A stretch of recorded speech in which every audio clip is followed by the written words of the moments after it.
Outa's legal advocate, Stephanie Fick. Always good to have Stephanie making herself available for immediate reaction after the speech. Hi, Stephanie. Thanks again for your time. Help me understand. I didn't hear the word scrapped. What I heard was we're going to share the bill. We're going to go half-half on this one. Well, actually, we're going to go 30% for you and 70% for me. So we're going Dutch on the e-tolling bill. That's not being scrapped. It's not the same thing, is it? Well, I think that it basically means scrapping of e-tolls. So why do we have e-tolls? Is that right in the beginning, between 2008 and 2012, the government decided that they're going to fund the GFIP upgrade with e-tolls. Now we've heard that SANRAL's debt is going to be paid. So there's no need for e-tolls anymore. What he said is this upgrade of the road cost us, if you count everything in the ballpark, about 60 billion rand. If we dealt with this issue sooner, if we dealt with this issue with the petrol levy, like way in the beginning, really way in the beginning, this would have been done and dusted. But alas, here we are, and I think it's good news. It's good news for motorists, and it is good news to civil society that said way in the beginning, we are not going to be bullied. This is not the right way to finance the upgrades of the GFIP. And going forward, Gauteng will now be responsible for the upgrades, like in so many other provinces, like with so many other roads. It does cast my mind back to all those years ago, obviously because of Wayne Duvenage. That's when Wayne and us and the country got to know Outa, because it was over this particular fight. And here we are almost 10 years later, and finally there's a resolution. All right, so let's kick the tin a little bit further down the road, shall we? I'm seeing a lot of people replying to Panyaza Lesufi on Twitter saying, Premier, I've been paying for 8 years. What now? Well, you now still have a choice. I mean, you can probably still keep on paying until there is a more official announcement. We must just remember that although the funding mechanism is now sorted, SANRAL will be able to pay their debt, there's still some niggly things that need to be sorted out. So just quickly, before I answer that question, is obviously the litigation. So we need to find a solution to the litigation and get those matters withdrawn. And then also, by way of regulation, the minister must announce that they are no longer going to charge e-tolls on the GFIP.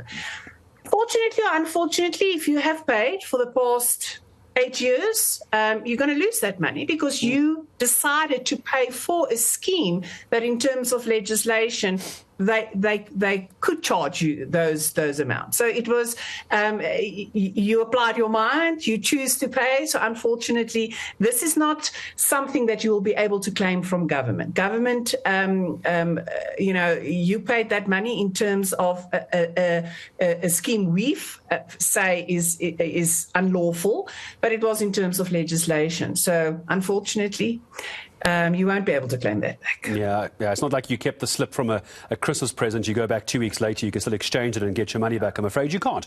You've lost out on that. I just want to talk big picture for a second as well, though. And I'm sure we'll get a chance to hear from Wayne as well. But when we talk about the kind of impact that, and it was being called civil disobedience all those years ago, it obviously isn't what it was. But it goes to show when pressure is applied, government is forced to listen. Yes, and government should have listened. Government should have listened right from the start.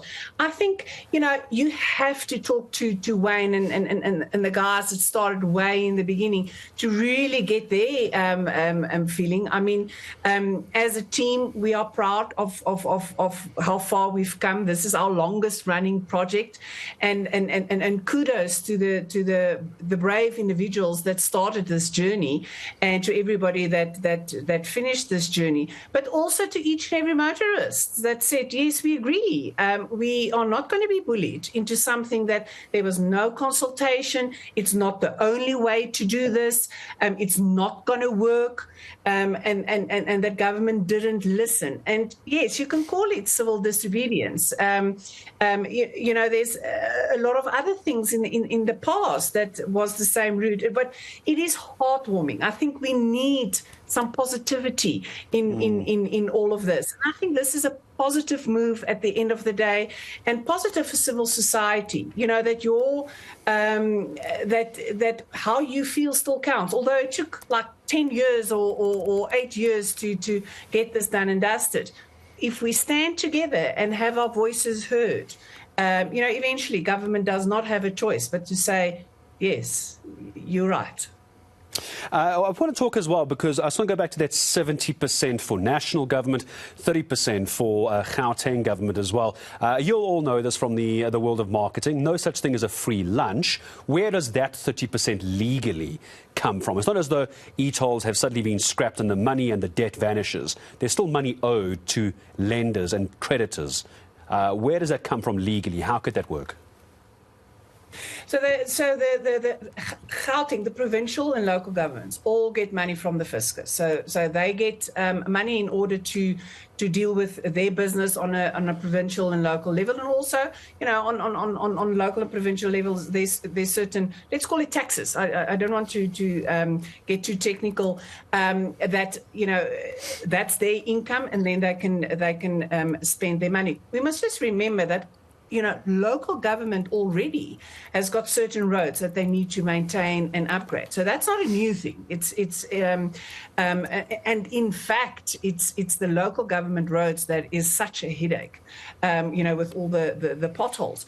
So the 70 and 30% that comes from, you know, 30% from province and 70% from national is out of the fiscus. Ultimately, it is out of the fiscus. But we must remember that the upgrade of roads has always been paid from the fiscus. That is, if you know, that's why we pay taxes. It is to maintain our roads. They just decided with this 168 kilometers road that they're going to finance that with e-tolls. In other words, this user pay principle that, you know, ultimately did not work. We saw that did not work.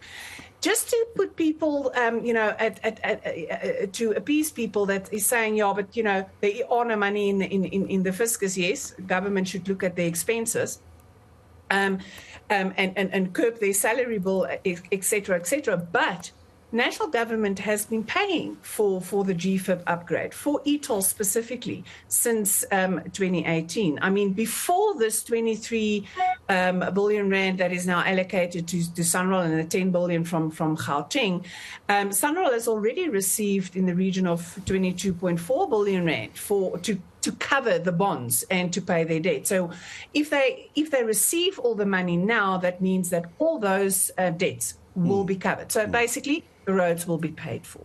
But can I leave this with you, is that this upgrade, you know, this road, this 168 kilometers, phase one, if you count all the interest and you count everything that government has said they have paid to SANRAL, is around 60 billion rand, which is way more than that road should have cost us. Yeah. And are we still stuck in traffic? Yes. Yes, we are. Yes, we are. We can't fix everything, though, Stephanie. We've got to take the small wins when we get them. Stephanie Fick, thank you very much indeed. Yes. Outa's head of legal advocate, Stephanie Fick. So it's good news. It is good news. I wasn't so sure. Maybe I'd misinterpreted it. But it is good news. E-tolls effectively scrapped.